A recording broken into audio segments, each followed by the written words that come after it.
পড়ে যাবে। তারপরে অন্য কাকে করলো, ও কাকে বিশ্বাস করবে কাকে বিশ্বাস করবে না সেটা বুঝতেই পারছে না। তো ও তো আর আচারকে কালপিটের মতো ক্রিমিনাল মানবে না, ওর তো একটা পার্সোনাল ট্রমা আছে।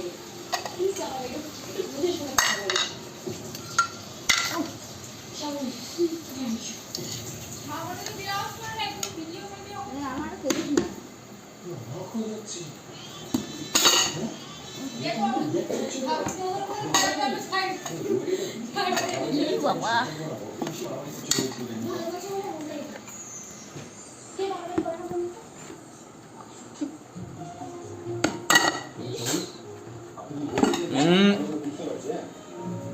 আমি আপনাকে পরিষ্কার বলেছি বাবা থেকে আপনি বেশি ইনকাম দেবেন না কিন্তু। কেন দেবো না? এই নিজের কানেই শুনলি। কেন বাবা ক্রিমিনাল হয়েছে? ওটা না, আমার মুখটা নিয়ে না, নিয়ে না, নিয়ে না, আটাটা নিয়ে না। অন্ধকার দিকে ঠেলে দিয়েছে পরিস্থিতি। এই একে ধরো। তাকে তো সুযোগ দেবেন না। ঈশ্বর তো শয়তানকে সুযোগ দেয়। একটা সুযোগ দিন না স্যার, একটা উপায় ভাবুন না। কি বার করবো, কোথেকে বার করবো? অনেক ফোন করেছে, আসলে